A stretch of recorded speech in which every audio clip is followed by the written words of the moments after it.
хүүдний улиралд ихэвчлэн юу болдог вэ гэхээр хүмүүсийн булчин чангардаг толгой хүзүүний хэсгийн. Өөрөөр хэлэх юм бол бид нар их даарахаараа эрүү зуурдаг, хүзүүгээ ингээ хөдлөх гээд хэцүү болоод хөршчдөг шүү дээ, тийм ээ.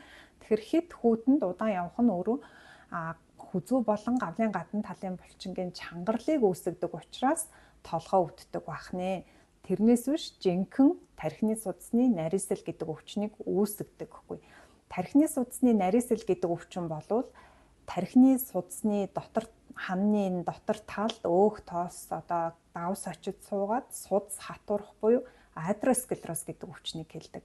Тэгэхээр хүйтэн удаан хугацаанд үргэлжилдэг одоо ийм хүйтэн цаг агаар судас хатуурах өвчнөд шууд нөлөөлдөг эсэх нь одоо бүрэн батлагдаагүй. Гэхдээ зарим одоо судалгаанууд болвол одоо энэнд нөлөөлж болох юм аа гэсэн үр дүнтэй байдаг. За тэгвэл хүмүүсийн судас хүйтэнд агшдаггүй гэвэл агшдаг. Тэгэхээр юу болох вэ гэхээр агшаад судас нарийсна. За тэгэхээр бид нар мэддэг ингээд даарахаар гар нүүрний арьс ингээд хухаа цайчдаг тийм ээ. Гэхдээ дулаахан газар орж ирээд халуун бүлээн муугаад хэвийн байдалд орохоор тэр судасны агшилт буцаагаад хэвийн болчдөг. Энэ бол судасны одоо нарийсах одоо хатуурл өвчин үүсэж байгаа биш, зүгээр л одоо даараад агшаад буцаа халахаараа тэлж байгаа ийм үзэгдэл юм аа. Тэгэхээр мэдээж олон дахин одоо ийм байдалд өртөх нь эрсдэлтэй юу гэвэл эрсдэлтэй. Хүн байнга өдөр болгон одоо малгаагүй яваад толгоогоо дааруулад агшаагаад байгаа нь өөрөө одоо тарих болон одоо толгой болон хүзүүний хэсгийн цусан хангамжийг одоо тодорхой хугацаанд агшсан судсаар очиж байгаа цусан хангамж муудын шүү дээ, тийм ээ. Гэхдээ эргээд одоо хэвийн болдог ийм үзэгдэл юм байгаа юм. Тэгэхээр судасны нарийсэл өвчин үүсгэн гэхээсээ илүү судсыг агшаагаад хэсэг хугацаанд очих цусан хангамжийн хэмжээг л багасгаж өгдөг гэсэн үг. За тэгвэл өвөл ихэнхдээ судасны нарийслаас биш булчингийн чангарлаас олж толгой өвддөг байх нэ. За үүнд өөр хэд өвчин зүйлүүд нөлөөлдөг гэж үздэг. Нэгдүгээрт нь агаарын даралт өөрчлөгдөх. Хүйтэн агаар болвол даралтыг нэмэгдүүлж өгнө. Ингэснээр зарим төрлийн одоо анхдагч толгой өвдөлт тухайлах юм бол мигрэний өвдөлтийг сэдрээх хүчин зүйл болвол хүйтэн цаг агаар байдаг. За үүнээс гадна өвлийн улиралд амьсгалах агаар хуурай болж эхэлдэг. За энэ юутай хамаатай байдаг вэ гэхээр ялангуяа манайх шиг ийм хүйтэн сэрүүн орнд удаан үргэлжилдэг өвөл бол жилийн тал хугацаанд бид нар орон сууцсандаа халаалттай байж байдаг тийм ээ. Гэр хороололд хүмүүс маань гаалт хүлж байдаг. Тэгэхээр усгүй жилт гэдэг юм үүсдэг. Өөрөөр хэлэх юм бол бидний ууж байгаа усны хэмжээ хангалтгүй байна. Бид нар ярих үедээ бол одоо амаараа ингээд агаартай хамт одоо шингэний алдахаас гадна усгүй жилт бол үүсэх магадлалтай. Тэгэхээр өвлийн улиралд одоо бид нар даарад их шингэн ууж байгаа болвол тэрэнд ерөөсөө эмзэглэх хэрэггүй одоо хоногт уух хэвээр шингэнийхээ хэмжээг авч явах нь өөрөө ийм хэлбэрийн толгой өвдөлт үүсгэхээс сэргийлнэ. За үүний нэг жишээ нь орон сууцны айлуудад өглөө босч ирэхээр өглөөдөө толгой өвдөж босч ирлээ гэж босоод ирдэг. За энэ юутай хамаатай вэ гэхээр шүнжэнгөө маш их одоо паар нь халаад идэг, агаар нь хуурай болоод идэг, хамар амны салст нь хуурайшин. За тэгээд нөгөө өрөөний агаарын температур нэмэгдээд ихэнх айлууд маань одоо нөгөө агаарын бохирдлоос болоод утаа тартаг өнөртгөөс болоод цонхоо онгойлгож чадхаа болчихсон. Нэмэлтээр мөн кондишн асаадаг болсон. За үүнтэй хамаатайгаар толгой өвдөлт үүсэх магадлал байна. За мөн өвлийн улиралд хүмүүсийн амьдралын хэв маяг удаашарч эхэлдэг. Өөрөөр хэл идэвхгүй болж эхэлдэг. За энэ юу гэсэн үг вэ гэхээр гадуур одоо амрах, зугаалах, удаан хугацаанд алхах, тийм ээ, идэвхтэй одоо олон төрлийн биеийн тамир спортоор хичээлэх нь ч гэсэн зарим хүмүүсийн хувьд бол багасчдаг.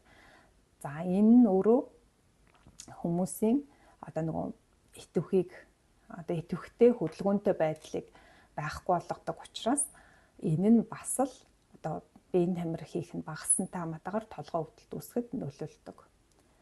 За мөн ийм удаан хүйтэн сэрүүн урт үргэлжилдэг өвөлтөө орны улсуудад өвлийн уйдралд үүсдэг сэтгэл готрол гэж юм байдаг. За энэ юутай хамаатай үүсдэг юм бэ гэхээр ерөөсөө л хоногт 24 цагт одоо тусж байгаа нарны гэрлийн нөлөөтэй шууд хамаатай. За өглөө босч ирэхэд 100 бол Монголд маш эрт нар манддаг шүү дээ, тийм ээ. Өвөл болоод 8 цагт гэрээсээ гараад ажилдаа явахад нь, сургуульдаа явахад нь нар гараагүй ижидэг. За харанхууд гараа явна. За өдөр хичээлэн тардаг хүүхдүүд бол өдөр наранд гардаг. Ажилчид бол орой нар жаргахтай зэрэгцээ баг харанхуй болж хахад ажилласаа гарч идэг. За энэ нарны гэрэлт ерөөсөө гарч чадхаа болж байгаа нь өөрөө хүмүүсийг стресстүүлж эхэлдэг бахан байна. За ингээд стрессийн гаралтай булчин чангарлын толгой өвдөлт, өвлийн уйдралт нэмэгддэг бахан байна. Үүнээс гадна өөр хэд хэдэн хүчин зүйлийн нэг бол өвөл болохоор хүмүүсийн ханиад том гар өвдөх өвчлөлийн тоо давтамж бол ихсэж идэг. За үүний нэг хүндрэл болох манайхан гамрит гэж мэдээд байдаг, тийм ээ. Гавлын яс өөрөө ясныхаа хооронд байдаг хүндийтэй. Духны хэсгийн хүндий, хоёр одоо хоншорын буюу хатар ясны хүндий, энэ хоёр нүдний завсар байдаг суурин болон этмоидны хүндий гэж байдаг. Энэ хүндийнүүд ханиад томоо хүндэрсэн одоо маш их хэмжээгээр нус гарч байгаа. За тэгээд нус нь ингээд ногоороод өтгөрөөд одоо бактерийн халдвар болж байгаа. Энэ тохиолдлуудад бол тэр шингэн гавлын ясны хүндий рүү ороод синусит гэдэг юм үүсгэж идэг. Энэ хүндрэл бол өвөлдөө толгой өвдөлтийг одоо бас нэлээдгүй нэмэгдүүлж байгаа нь сүүлийн үед бол харагдаж байгаа. За манай орны хувьд бас толгой өвдөлтийг одоо маш ихээр нэмэгдүүлж гэнэ үү да, өвөл болохоор гэж хардаг нэг зүйл бол агарын бохирдол идэг.